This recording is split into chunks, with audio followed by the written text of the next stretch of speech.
Hey guys, Dr. Duff here and Dr. Emery, and today we're going to talk about what are some of the adjustments or treatments that we can use to help posture.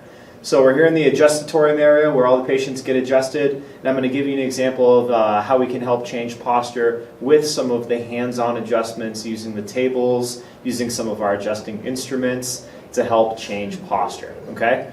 So when a patient comes in, the first thing that I'll do is assess their posture. Depending on what they present with, that'll dictate which adjustments that I do.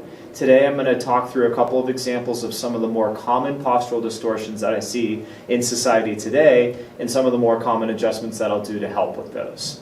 So the first one that I'm going to focus on today here with Dr. Emery is one for forward head posture. One of the most common postural distortions I see in society today due to what we do as a society, constantly looking down. All right. So on this one, she's actually going to be on the table, lying face down all the way up top.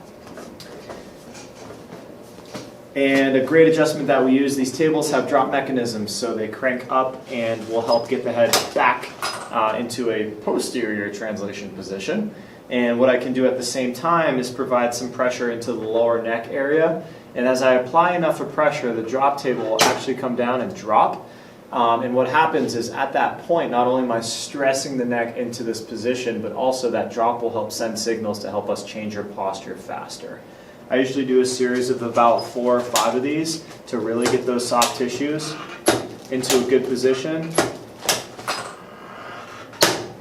And that's really going to help her get the head back into where we want it to be. Another one that I do for forward head posture is in a seated position. Dr. Emery, come on up, facing the camera. In a seated position, I'll use our adjusting instruments. This is called an arthrostim. It's kind of like a thumper or a theragun if you've ever seen one of those before. She's going to help me by activating some of the muscles that help promote getting your head back. So Dr. Emery, I'll have you tilt your head up to about 45 degrees, and then I'm going to press against the back of her head, and Dr. Emery, I want you to match it. Now as she's doing this, I'm running the thumper or the arthrostim up and down certain areas of her spine, activating specific receptors to help us change her posture long term.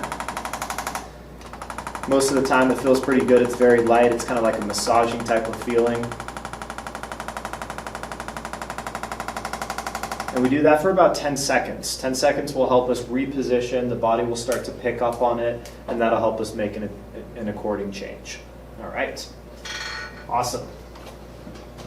Now, some of the more common postural distortions we also see are in the hip and pelvis area, commonly with anterior pelvic carriage, which can create discrepancies in the rotations of our hips. So we're going to focus on getting the hips back a little bit, opening up those lumbar joints. And for this one, I'm going to actually use one of my blocks. So the block is going to help translate her pelvis in a way that will help open up those low back joints and help take pressure off of the mid to low back area. Go ahead and lie face down for me. Now if you wouldn't mind, Dr. Emery, lift your hips up completely for me. I'm going to put a block underneath you all the way through. And it's going to be below the belt line. It's going to help bring the pelvis up and bring the rest of her body down, which is the opposite of this posture. Instead, it's more so like this. Now what I'll do here is a couple drops into the lumbar spine so it pops up. I'm going to put a little pressure down, dropping it down right here, helping emphasize some of these joints to move into a different position. Okay, so I can do, again, about 3 or 4 of these drops.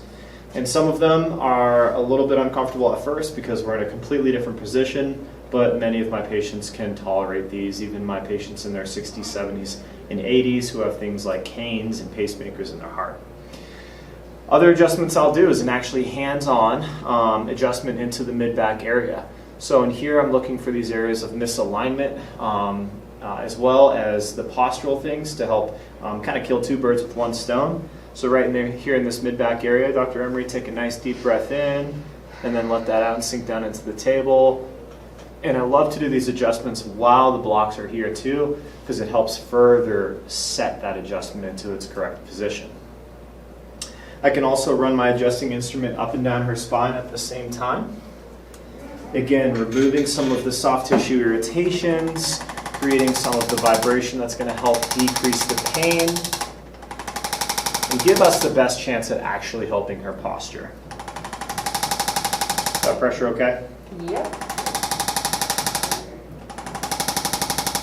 So these are some of the things that we use to help posture on the tables, and it always depends on where these misalignments are. There are so many different things that we can have, which is why we need things like blocks and drops and different setups so that we can help you get the best results that you need depending on what your postural distortions are.